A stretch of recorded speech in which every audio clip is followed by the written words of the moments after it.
Okay, we've got the radiator all cleaned out, and now we've got the block all cleaned out, and now it's time to attack this problem. This is the original header tank from this car.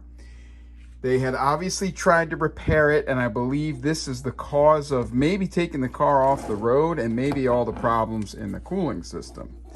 Here is the bottom half. It is an absolute train wreck, and you can see where they've brazed on some kind of patch. And you got to remember, this is all 1971 and earlier, so there's probably nowhere to go to get a new header tank. So you just had to try to do something, and this is what they tried to do. And so when you're doing all this brazing, you're putting a ton of flux in, and the flux does not interact with steel well, and probably mixing water with it didn't help, and that's probably where a lot of this rust came from.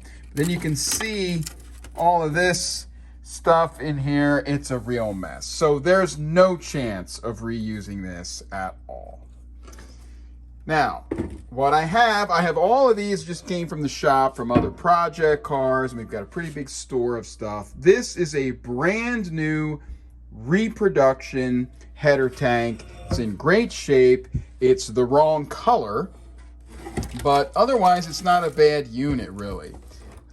You can see the reproduction has a wider flange. People always talk about this. There's a wide flange here instead of a small flange. Otherwise, it's pretty much the same, except it's got a little double layer here instead of like a little crimping. All right? But what we want for this car is as much originality as we can get, and I was very excited to find this header tank. Now, it was once the same silver as this. You can see the corner there. But someone has painted it black, unfortunately. But I think otherwise, it is intact. There's a little junk in there, but it looks like it's okay. And this is extremely rare. You can see it's still got an original hose on it, just like the hoses that came off of this car. We still got some original Cheney clamps on there. And this even looks like an original otter switch, maybe. So this is low miles. So what we're gonna do is put this in the glass bead cabinet, blast it, and then also on the inside, I'm gonna fill it up with this stuff called Evapo-Rust. Now, hang on, I've got that over here. I've actually never used Evapo-Rust, so we're gonna see how that goes. But people rave over it. A lot of people have been telling me about it, and so we're gonna use that for the inside. We'll sandblast the outside, and then I will paint it with a silver hammered paint. And so it'll be newly painted, not quite what we're looking for here, but I can't throw it in there black like this. And I can't use that, and I don't want to use that. So we will use an all original tank that is painted with silver hammered finish. Now, if this one doesn't work, I've also got this one, which is another original that has also been painted black. And this one has been repaired. We've got a repair here with like some solder, and then there's also a repair down here. So between the two of them, I should be able to get one that works out. So stand by. Now this will happen a few days from now, but for you guys, it'll be instantaneous. All right, I have filled this original header tank with the Evapo-Rust, one bottle, which I guess is a gallon. Yes, 1 gallon was just the perfect amount to fill it. So I guess the header tank is 1 gallon. It is dripping out, but it's dripping out of my duct taped up outlet holes. And then I also think it is dripping out of this gasket in the otter switch pretty well. So I'm still optimistic. And apparently you can reuse this stuff. So I've been taking what's in here and kind of moving it from one pan to the other and pouring it back in and just playing around with it for about 20 minutes. And now I'm going to let it sit in there for 2 to 4 hours, which is what it says to do for a rusty gas tank. And it actually this was not bad at all inside of here, and I was able to shake all the junk out of it. So let's just see what happens. Okay, it's messy, but it's doing something. You can see I got all this rust out, and I don't know if, you know, maybe I could have gotten that out or not. But you can see that the potion itself, the evaporust, is definitely turning a darker brown. I got most of it back in here. Let's see, I got most of it back in here. Now, I don't know, it's really gonna, it's not like a crystal clear in there. It's kind of an odd, like light brown. See, you can just barely see. So I'll probably put some more in tomorrow and let it sit. I got to go to bed, and I'm worried that like the duct tape will fail overnight and I'll have some big mess. Okay, here's a better shot of that light brown coating I was talking about. And then you can see where it's kind of, you know, scraped off here.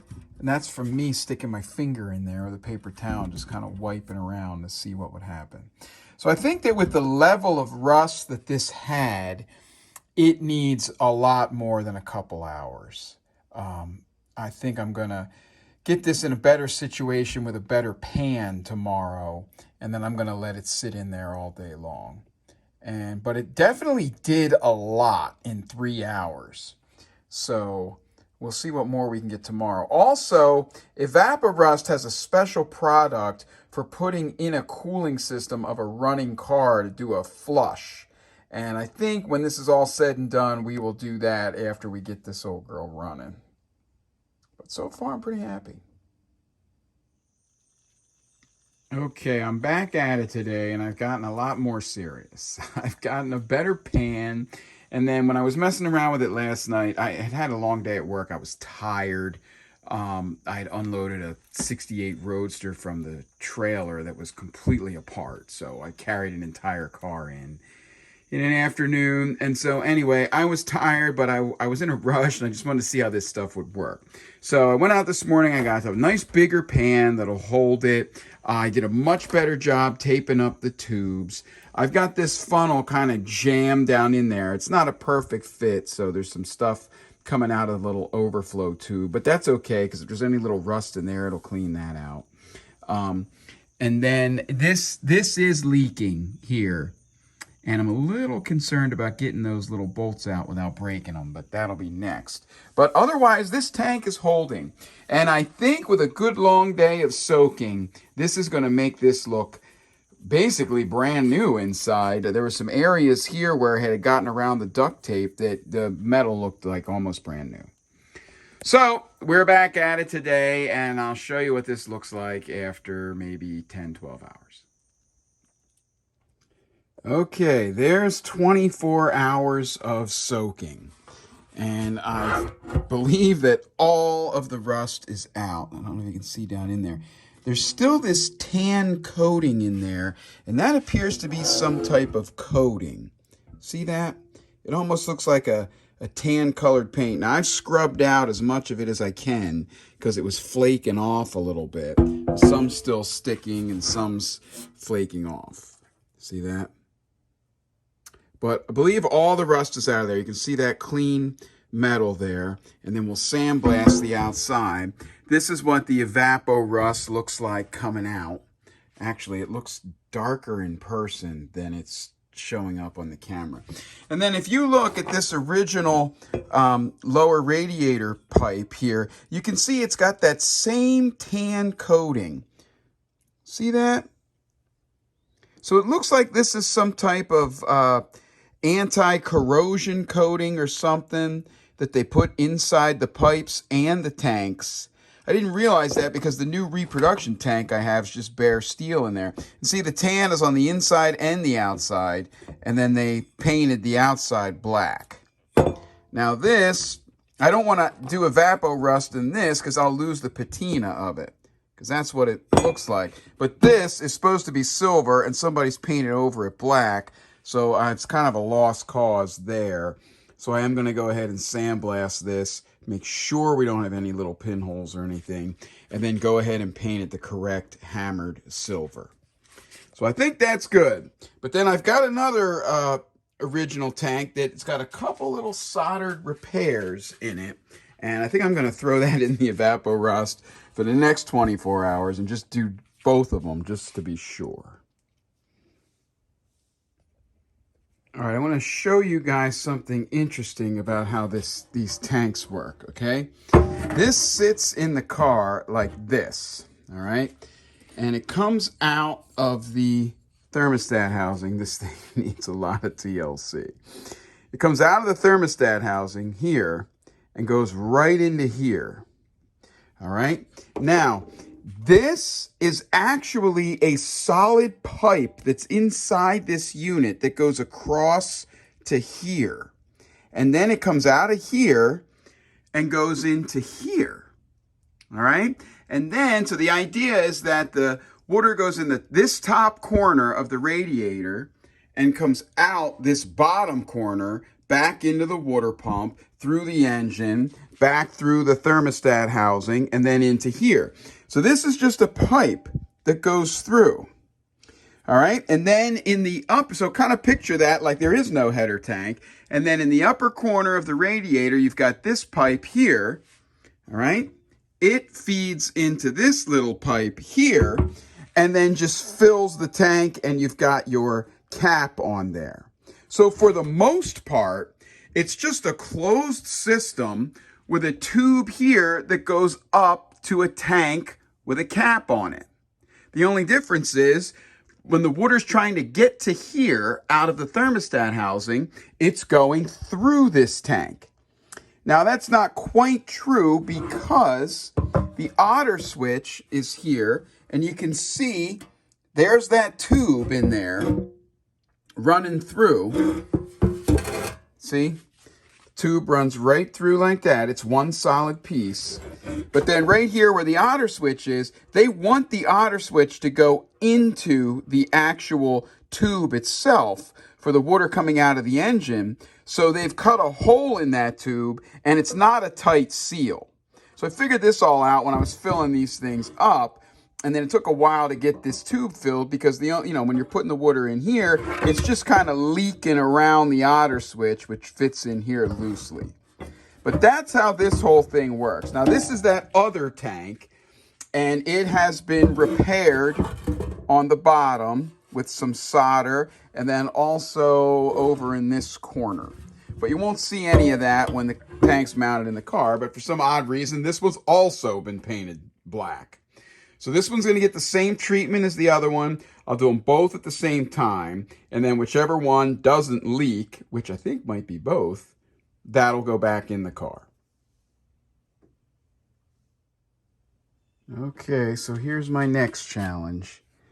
All three of these little bolts broke off. And that, I don't know if you can see down in there.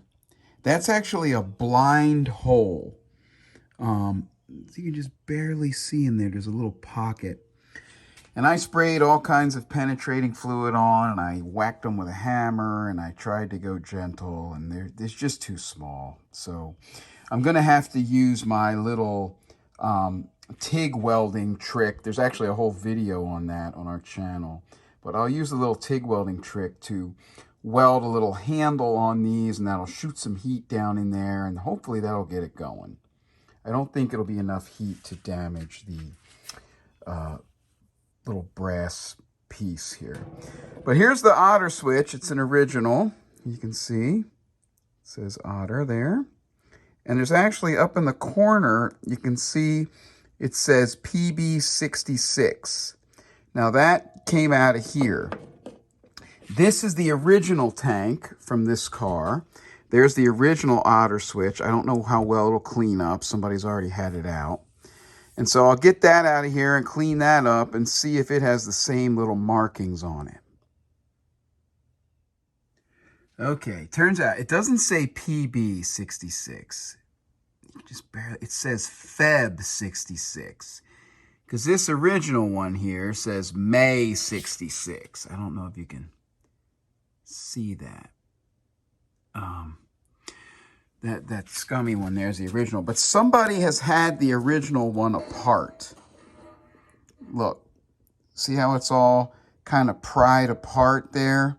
And you can see where the little tongs are not in their perfect spot. They're kind of moved a little bit.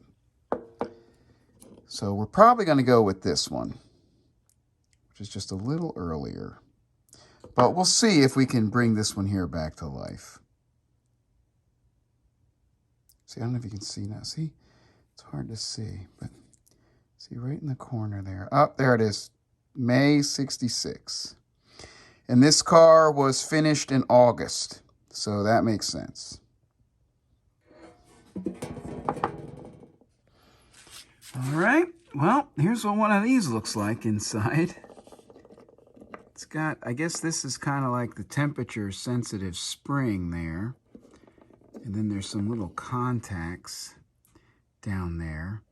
It seems to maybe be kind of crudded up. I guess they want this to be in a dry area, so this is kind of a little sleeve with a rubber thing on it that keeps it dry. You can see somebody already had this apart, and looks like some coolant had leaked into there and then gotten inside of it. And that probably didn't do it any good. So I guess we'll go with this little guy here, which is an original from February. So it's earlier, not later, so that'll do the job, keep the originality. Well, it was all going pretty well. I got the 3 little machine screws out with my TIG welding trick. So they came right out, no problem. And then I went ahead and sandblasted the whole thing. And everything was going great until I got to the top. And there is a little pinhole right there. And then there's a hole right there. See? So I'm going to try to take these up. Just gently, ever so gently. And we will see how it goes. Okay, so far so good. That was just a little pinhole, but I did drill it out to 1/8 of an inch to get to good metal. And then I just kind of made sure I put a lot on there to solve the problem. So now I'll sand that down a little bit with a sanding disc. Now I got to do this guy. Okay, things are getting a little dicey.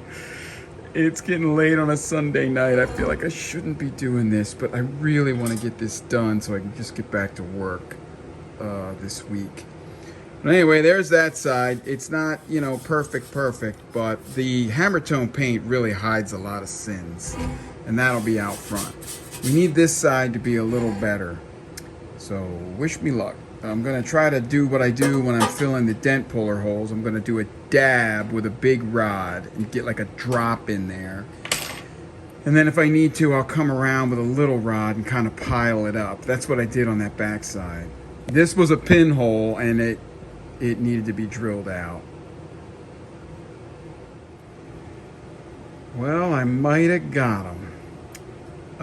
This one over here on the left actually was a little trickier. It was being a little fussy. This big one here kind of blew out when I started. The TIG torch kind of arced over and made it about twice as big, but I managed to get back a hold of it. I must have done something right recently because I really needed some good karma for that. But I am realizing that these are 2 more pinholes. See, the water kind of leaked through when I had this flipped over upside down, I guess. So I got to drill them out now and do that too. Well, gonna keep going here. All right, I might have it. Let me try to sand it down and see what I get. Okay, I think I got her. This does not look good, but it was just bubbling and spitting because of contamination on the inside. And then I had a little trouble over here too. The contamination was the trouble tonight. But what I've been working on this for about an hour. Just kind of checking it. And what I've been doing is I took the duct tape off of here and I took this light It's a pretty bright little LED light, and I put it right on there. And when I did that, you could see the pinholes. So then I would have to drill and redo, drill and redo. But we're all good now. When you turn the lights off, you see nothing. So I think we got her. So now it's time to paint.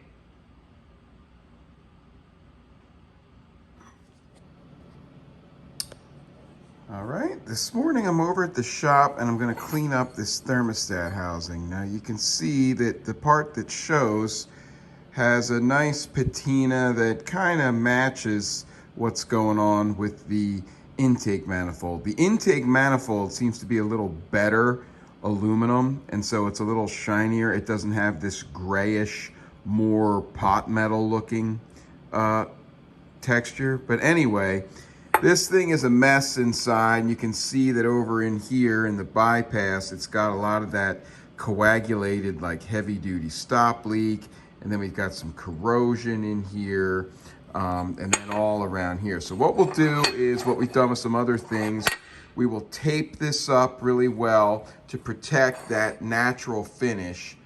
Then I'll sandblast the inside and this area that gets covered by the hoses.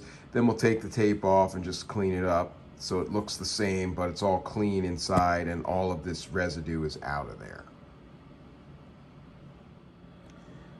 All right, there's what it looks like all taped up. I use a low stick tape, that's the blue stuff, and then I put the duct tape on top. And on this one, instead of going around with a razor blade, I just kind of rolled this over. So I won't blast this directly, and I'll just blast all in here. Again, I don't want that original finish to get messed up. So now it's time to blast.